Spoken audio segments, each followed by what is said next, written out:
औज़ुबिल्लाहिस्समीउल अलीम मिनश्शैतानिर्रजीम बिस्मिल्लाहिर्रहमानिर्रहीम। आज सुबह मैं सूरत अस-सफ़ पढ़ रहा था तो उसमें अल्लाह ताला फरमाते हैं कि अल्लाह की तस्बीह करती है हर वो चीज़ जो ज़मीन व आसमान में है। वो अल्लाह बड़ी इज़्ज़त और हिकमत वाला है। ए ईमान वालो, क्यों वो कहते हो जो तुम करते नहीं हो, यानी मुनाफ़िकाना किरदार। बेशक अल्लाह दोस्त रखता है उन लोगों को जो अल्लाह की राह में डट कर लड़ते हैं और इस तरह के गोया एक सीसा पिटाई हुई दीवार हों।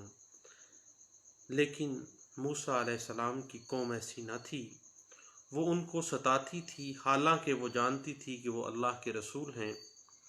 इसी कौम बनी इसराइल से ईसा अलैहिस्सलाम ने भी अपने रसूल होने का इकरार किया, तौरात की भी तस्दीक की और आने वाले रसूल सल्लल्लाहु अलैहि वसल्लम की बिशारत भी थी, लेकिन इस कौम ने इनकार किया। इस शख्स से बढ़कर कौन जालिम है जो अल्लाह पर झूठ बांधे, हालांकि उसे सादत दारैन वाले इस्लाम की दावत दी गई हो और अल्लाह जालिमों को हदायत नहीं देता। वो लोग तो अल्लाह के नूर को यानी दीन बरहक को बुझा देना चाहते हैं, लेकिन अल्लाह इस नूर को मुकम्मल करेगा, ख्वा काफरों को कितना ही नागवार गुजरे। अल्लाह ही की वो ज़ात है जिसने अपने रसूल को हदायत और सच्चे दीन के साथ भेजा ताकि उसे सब दीनों पर गालिब करे, ख्वा मुशरिकों को कितना ही बुरा लगे। ईमान वालों को ऐसी तजारत सिखाई जा रही है जो अज़ाब अलीम से बचाएगी। वो तजारत ये है कि अल्लाह और उसके रसूल पर ईमान लाया जाए, अल्लाह की राह में अपने जान और माल से जहाद किया जाए। अल्लाह फिर गुनाह बख्श देगा, वो नहरों वाली पाकीज़ों महलों वाली जन्नतों में दाखिल कर देगा और दुनिया में भी एक बहुत बड़ी नेमत देगा जिसे तुम अजीज़ रखते हो, यानी जल्द ही आने वाली फ़तह। ये गालिबन उस वक्त अगर उस कॉन्टेक्स्ट को देखें तो फ़तह मक्का लगती है। और ए ईमान वालो, अल्लाह के कामों में मददगार बनो। ईसा अलैहिस्सलाम में यही चाहते थे, लेकिन बनी इसराइल का एक गिरोह अल्लाह पर ईमान लाया और दूसरे गिरोह ने कुफ्र किया, तो फिर अल्लाह ने ईमान वालों की मदद की और वो लोग काफरों पर गालिब आ गए। ये सूरत अस-सफ़ थी जिसका मैंने जो आज तलावत की वो मैंने बयान भी किया है। अब हम अपनी असल गौज़िब की तरफ, अपनी असल डिस्कशन की तरफ भी आते हैं कि क्या section 149 code of civil procedure 1908 एक सिविल कोर्ट को इजाज़त देती है कि वो at any stage court fees की कमी को पूरा करवाए और अदालत की इजाज़त के साथ जब कोर्ट फीस अदा हो जाए या कोर्ट फीस में कमी पूरी हो जाए तो यही तसव्वुर किया जाएगा कि गोया इब्तिदान ऐसा कर दिया गया है, यानी ये फ़ीस जो है ये at the time of institution of that specific suit जो है वो अदा कर दी गई है। बुनियादी तौर पर सेक्शन 149 मजमूआ ज़ाब्ता दीवानी 1908 के अंदर जो लफ्ज़ डॉक्यूमेंट दस्तावेज़ हुआ है वो बुनियादी तौर पर उन तमाम डॉक्यूमेंट्स की तरफ इशारा करता है जिन पर कोर्ट फीस लगाई जानी मकसूद होती है। मसलन प्लेंट है, निगरानी है और मुतफर्रक जो भी दरख्वास्तें हैं, अपील्स हैं। इस हवाले से PLD 1954 Lahore high court page 228 और PLD 1981 पेज 23 जो है वो हमें गाइडलाइंस दे रहा है। याद रखिएगा कि सेक्शन 149 CPC 1908 अपील्स के ऊपर भी अप्लाई होता है। बहुत सी ऐसी लीगल प्रेसिडेंट्स मौजूद हैं कि सेक्शन 149 जो है वो अपीलों पर भी होती है और यहाँ तक कि अगर पापर सूट्स हैं तो वहाँ पर भी कुछ ना कुछ अप्लाई, किसी हद तक सेक्शन 149 जो है वो अप्लाई होता है। और कमी कोर्ट फीस के लिए वक़्त जो है वो मुहैया किया जा सकता है। अपील्स के अंदर भी और हत्ता के पापर सूट्स को भी बहुत सी अदालतों ने ये वाज़ेह किया है। इस हवाले से 1980 CLC पेज 485 और 1980 CLC पेज 1124 जो है वो हमें गाइडलाइंस फ्राहम करता है। और हत्ता के बाज़ दफ़ा मुख्तलिफ़ केसेस में ये भी सामने आता है कि अगर कोई अदालत अंडर सेक्शन 149 CPC 1908 के तहत जो है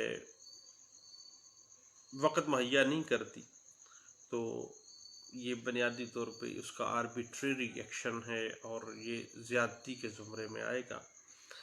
और इस हवाले से जो है कोर्ट फीस जो है दस्तावेज़ के ऊपर जो भी कोर्ट फीस बनती है उसके लिए मुनासिब वक्त अदालत को देना चाहिए।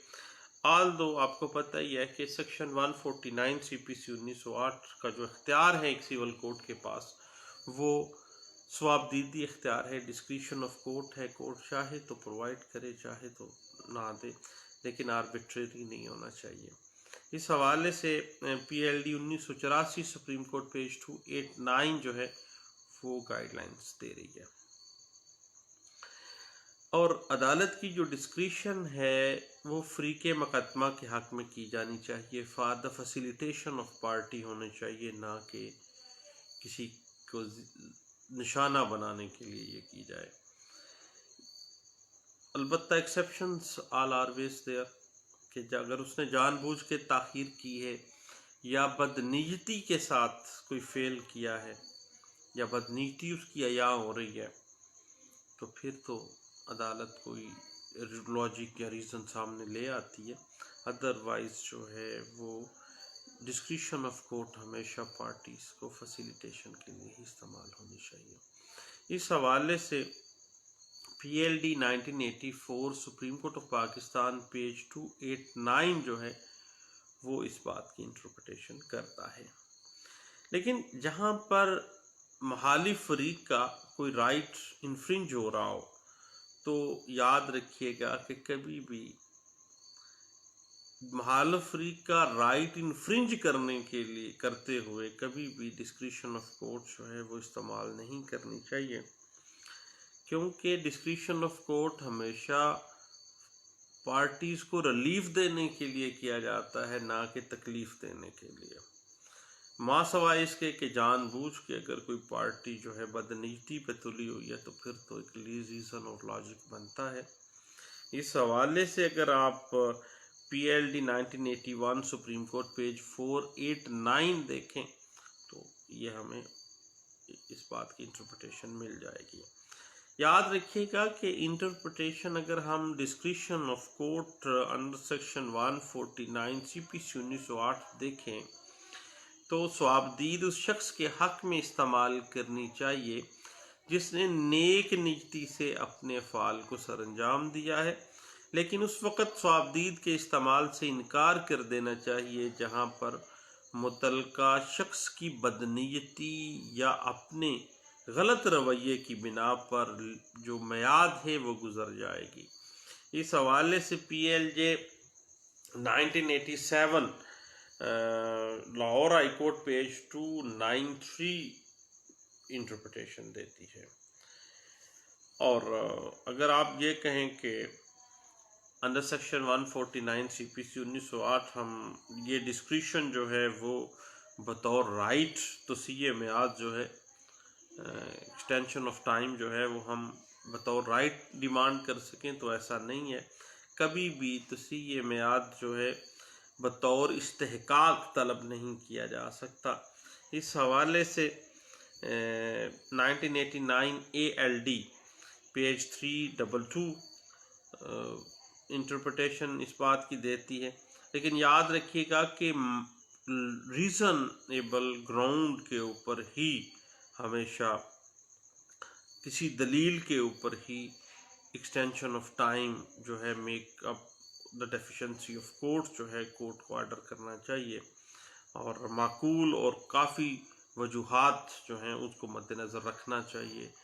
इस हवाले से 1989 ALD पेज 322 जो है वो इंटरप्रेट कर रही है। लेकिन आपको पता है कि हर मुकदमे के अपने हक़ाइक़ होते हैं, अपने हालात होते हैं, उसके मुताबिक ही कमी कोर्ट फ़ीस या कोर्ट फ़ीस की अदायगी के लिए तोसीए मियाद को डिटरमिन किया जा सकता है। इस हवाले से PLD 1984 सुप्रीम कोर्ट पेज 157 जो है वो इंटरप्रिटेशन दे रही है। लेकिन बाज़ औक़ात नेक नीयती के साथ कोई गलती या बदनीयती के साथ कोई गलती का मामला आ जाता है। याद रखिएगा कि अमूमन नेक नीयती से की गई गलती की बिना पर या काबिल अदायगी फ़ीस के तयन में नेक नीयती से शुबे की बिना पर, अब बात आ गई है उसके तयन में शुबा या नेक नीयती के ऊपर मबनी ही कैलकुलेशन में गलती, तो ऐसी सूरत में कोर्ट को लीनियंट व्यू रखना चाहिए और तोसीए मियाद दे देनी चाहिए और एक्सटेंशन ऑफ टाइम देना चाहिए कि मुनासिब वक्त में कोर्ट फ़ीस अदा कर दी जाए। इस हवाले से PLD 1984 सुप्रीम कोर्ट पेज 289 जो है वो हमें गाइडलाइंस फ्राहम कर रही है। और इसके अलावा PLD 1982 सुप्रीम कोर्ट पेज 159 भी हमें गाइडलाइंस देती है। लेकिन याद रखिएगा, जब हालात किसी फरीक के काबू से बाहर हो जाएं, देन भी यानी बाज़ औक़ात ऐसा मामला हो जाता है कि पार्टीज़ मजबूर हो जाती हैं, कुछ भी हर मुकदमे के अपने हालात व वाक़यात होते हैं और हालात व वाक़यात के मुताबिक से अगर कोई मामला ऐसे सामने आ जाता है तो लीनियंट व्यू रखना चाहिए। एक्सटेंशन ऑफ टाइम जो है कमी कोर्ट फ़ीस में कोई तोप चीज़ नहीं है। डिस्क्रिप्शन ऑफ कोर्ट तो है, बतौर राइट नहीं मांग सकते, लेकिन कोर्ट को भी दे देना चाहिए। इस हवाले से PLD 1984 Lahore high court page 630 जो है वो हमें गाइडलाइंस दे रही है और PLD 1981 पेज 23 जो है वो इस बात को इंटरप्रेट कर रही है। बाज़ औक़ात ऐसा होता है कि अदालती गलती हो जाती है कोर्ट फ़ीस का हिसाब लगाने में। जब इस तरह का मामला हो तो फिर भी कोर्ट फ़ीस मुनासिब मुद्दत और मुनासिब मुद्दत के बाद फिर भी उसको टाइम दिया जाना चाहिए। इस हवाले से 1989 SCMR supreme court of Pakistan का फैसला पेज 1040 जो है वो इंटरप्रिटेशन दे रही है। उसके बाद याद रखिएगा कि नेक नीयती से की गई गलती की बिना पर या काबिल अदायगी कोर्ट फ़ीस के तयन में नेक नीयती से किसी शुबे की बिना पर कोर्ट को अपनी डिस्क्रिशन को in the favour of justice इस्तेमाल करना चाहिए और कोर्ट को चाहिए कि वो मुनासिब तोसीए मियाद दे दे। और जहाँ पर बाज़ औक़ात हालात व वाक़यात ऐसे होते हैं, मतलब कोर्ट फ़ीस की टिकट्स मौजूद नहीं होते हैं, कोई सिस्टम में ख़राबी, ऑनलाइन सिस्टम जिस तरह आजकल है, तो फिर भी टाइम देना जो है वो कोर्ट को देना चाहिए। इस हवाले से मौजू हालात अगर नहीं भी हैं, बाज़ औक़ात हर केस के अपने अपने सर्कमस्टांसिस हैं। PLD 1981 पेज 23 और 1985 CLC पेज 630 इस बात को इंटरप्रेट कर रही है। याद रखिएगा, कभी भी टेक्निकलिटीज़ की वजह से इंसाफ डिस्टर्ब नहीं होना चाहिए। इस हवाले से PLD 1981 सुप्रीम कोर्ट पेज है 489 जो है वो इंटरप्रिटेशन दे रहा है और जहाँ पर किसी सूट में पार्टी की बदनीयती ज़ाहिर हो जाए तो देन कोर्ट को एक माकूल वजह मिल जाती है कि वो तोसीए मियाद ना दे। इस हवाले से PLJ 1983 Lahore high court page 438 जो है वो इस हवाले से गाइडलाइंस दे रही है और जहाँ पर किसी शख्स की कोर्ट फ़ीस को मुतय्यन करने में नेक नीयती के ऊपर शक हो तो अदालत थोड़ा सा स्ट्रिक्ट एक्शन भी ले सकती है और सेम डे ऑर्डर कर सकती है कि आज के दिन के अंदर अंदर ही कोर्ट फ़ीस की कमी को पूरा किया जाना चाहिए और करवा सकती है। और इस हवाले से एक लैंडमार्क जजमेंट है जो बहुत पुरानी है, लेकिन आज तक 2019 तक तमाम जो जजमेंट्स हैं वो उसी के गिर्द घूमती हैं, क्योंकि डिस्क्रिशन ऑफ कोर्ट है और CPC 1908 है 1908 की बनी हुई कोड ऑफ सिविल प्रोसीजर है। और इस पे एक लाहौर हाई कोर्ट का फैसला है, all India reporter 1937, Lahore high court page 392 जो है वो इसमें इस बात की इंटरप्रिटेशन की गई है। उसके बाद ये याद रखिएगा कि कभी भी गुर्बत जो है कोई ऐसी वजह नहीं है जिसकी बिना पर तोसी मियाद जो है कमी कोर्ट फीस या कोर्ट फीस के लिए दी जाए, इस बात को कानून मानता नहीं है। अलबत्ता डिस्क्रिशन ऑफ कोर्ट है, कोर्ट किसी भी तरह से इसको ले सकती है। इस हवाले से PLD 1970 Karachi high court page 295 जो है वो हमें गाइडलाइंस फ्राहम कर रही है। याद की रखिएगा कि है तो डिस्क्रिशन ऑफ कोर्ट, और कोर्ट फीस सिरे से लगाना या कोर्ट फीस की कमी को पूरा करना कोर्ट की डिस्क्रिशन है। टाइम दे भी सकती है, नहीं भी दे सकती है। अलबत्ता इस डिस्क्रिशन को इंसाफ के तकाज़ों के मुताबिक इस्तेमाल किया जाना चाहिए। इस हवाले से PLJ 1984 सुप्रीम कोर्ट पेज 84 जो है वो हमें PLJ 1984 supreme court of Pakistan page 94 जो है वो हमें गाइडलाइंस दे रहा है। और लिमिटेशन जो है ख़त्म भी हो जाती है तो फिर भी डिस्क्रिशन ऑफ कोर्ट के तहत मियाद जो है मज़ीद बढ़ाई भी जा सकती है। इस हवाले से PLD 1984 सुप्रीम कोर्ट पेज 289 और PLJ 1984 सुप्रीम कोर्ट पेज 185 जो है वो इस बात की इंटरप्रिटेशन फ्राहम कर रही है। और बात याद रखिएगा कि ख्वाह जो कोर्ट ने लिमिट लगाई थी वो ख़त्म भी हो जाए, फिर भी कोर्ट के पास डिस्क्रिशन है कि वो मज़ीद तोसी कर सकती है। ख्वाह पहले कोई चांस भी गुजर चुके हैं लेकिन कोर्ट फिर भी इसको कर सकती है। इस हवाले से PLD 1983 Lahore high court page 227 हमें गाइडलाइंस देती है। और उसके अलावा PLD 1990 सुप्रीम कोर्ट पेज 42। और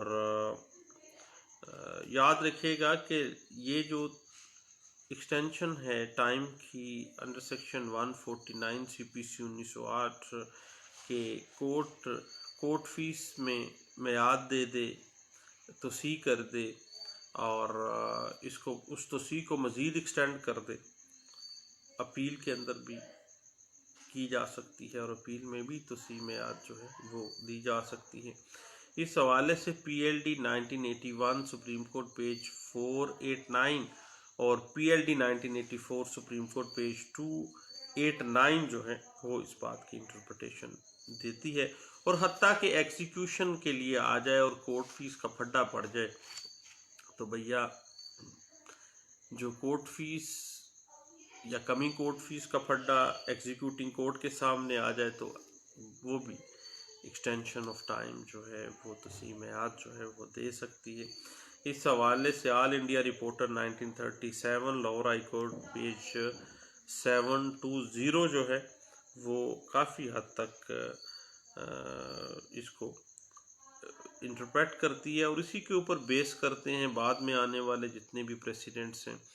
और 1989 CLC पेज 73 है और PLD 1990 supreme court of Pakistan page 859 है और ये बात को इंटरप्रेट कर देता है। उसके बाद याद रखिएगा कि जो दूसरा फरीक है वो इस बात के ऊपर एतराज़ नहीं कर सकता कि तोसी मियाद देने की वजह से उसका ज़ैदुल मियाद का उज़र लेने का मौक़िफ़ जो है वो ख़त्म हो गया है। इस बात को वो कोई एतराज़ कोई ऑब्जेक्शन रेज़ नहीं कर सकता है। और जब तुसी में याद दे दी जाए और वो हुक्म उस वक़्त तक वापस नहीं लिया जा सकता जब तक इस हुक्म पर हिस्ब ज़ाब्ता नज़रसानी ना की गई हो। इस हवाले से PLD 1983 सुप्रीम कोर्ट पेज 227 जो है वो हमें गाइडलाइंस फ्राहम कर रही है। और बाज़ औक़ात ऐसे होता है कि जो कोर्ट लिमिटेशन देती है कि इस डेट के अंदर अंदर कोर्ट फ़ीस जमा करवा दी जाए और इस कोर्ट अगर कमी कोर्ट फ़ीस है तो फ़लाँ डेट से पहले तो अगर वो गुज़र भी जाती है मियाद तो फिर भी एक्सटेंशन अगर डिमांड की जाती है तो फिर अगर कोई रीज़नेबल ग्राउंड नहीं है तो फिर ऐसी तुसी मियाद जो है वो नहीं देनी चाहिए। इस हवाले से PLD 1979 सुप्रीम कोर्ट पेज 821 और PLJ 1983 Lahore high court page 438 और PLJ 1984 लाहौर पेज 185 जो है वो हमें गाइडलाइंस दे रही है। दुआ में याद रखिएगा। Thank you. अल्लाह हाफिज़।